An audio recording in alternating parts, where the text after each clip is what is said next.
Abdomen के बारे में कहते हैं ना, इट्स अ मिस्ट्री बॉक्स, पता नहीं इससे क्या निकल आए। तो if some people have got a unusual pain, like इसमें क्या है pain left iliac fossa. So if you have got a patient who has got a pain in the left iliac fossa and you feel and there is a tender mass in the left eyelid fossa, what is your first diagnosis? Diverticulitis में और क्या finding होनी चाहिए? हो सकती है, नहीं भी हो सकती है। हाँ, ल्यूकोसाइट काउंट आप करवाएंगे तो वो बहुत ज़्यादा होगा। बाबा जी का कितना है? 12.5 है, तो इसका मतलब है कि 12,500। तो ये ल्यूकोसाइट काउंट वो है कि जो नॉर्मल से ज़्यादा है। अ patient who has got a post prandial, एक पेशेंट है जो कि कार्डिक पेशेंट है, जैसा कि ये मेरे पेशेंट है, and he has got a post prandial pain, what is the most likely diagnosis? इसको कहते हैं मेसेंटेरिक इस्कीमिया। ये वो अनयूजुअल पेन है जिसके साथ पेशेंट आपके पास प्रेजेंट कर सकता है। जो कार्सिनोमा का पेशेंट है, इट्स लेस लाइकली कि वो पेन के साथ प्रेजेंट करे। आमतौर पे कार्सिनोमा का पेशेंट कैसे प्रेजेंट करता है डॉक्टर साहब? मैस इफेक्ट के साथ प्रेजेंट करता है। मैस के साथ कर सकता है, लेकिन जब तक मैस फील होना शुरू होता है उसका मतलब है काम थोड़ा सा बढ़ चुका है। उससे पहले क्या होता है?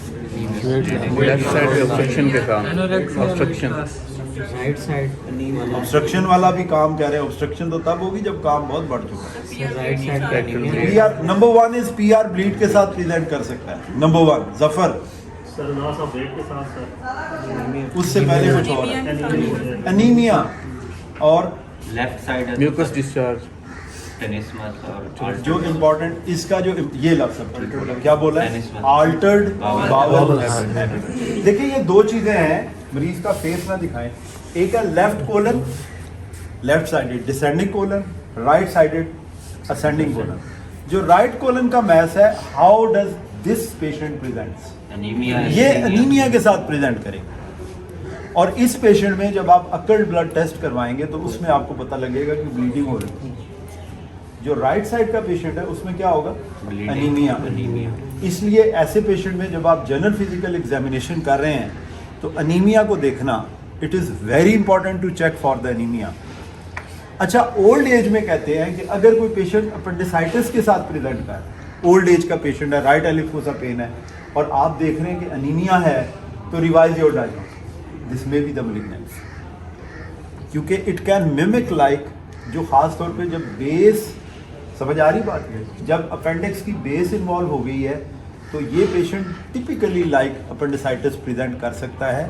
But if the patient has got the anaemia, old age patient है, अनीमिया के साथ प्रेजेंट कर रहे हैं, revise your diagnosis, this may be the because of right side malignancy. और लेफ्ट साइड की जो मैलिग्नेंसी है ये कैसे प्रेजेंट करती है? To start with is the altered bowel habits. A patient who has got a bleeding PR and altered bowel habit, you must think about every patient who has got these symptoms, he has got the malignancy until proven otherwise. जब तक आपने prove करके उसे exclude नहीं कर दिया, इसका मतलब है कि इसको malignancy। ऑब्स्ट्रक्शन बाद में आएगी, स्पूरियस डायरिया हो सकता है, अर्ली मॉर्निंग स्पूरियस डायरिया, सुबह सुबह उठा और बहुत ज़्यादा डायरिया होगा। तो ये चीज़ें हैं जो कि प्रेजेंट करती हैं, ठीक है। पास पेशेंट है जो एब्डोमिनल प्रॉब्लम के साथ प्रेजेंट करते हैं, lot of stool is coming, दिन में 5 दफ़ा 7 दफ़ा 10 दफ़ा बार बार पकाना आ रहा है। कौन सी डिजीज सामने आएगी? समझ में डिजीज, एक मिनट।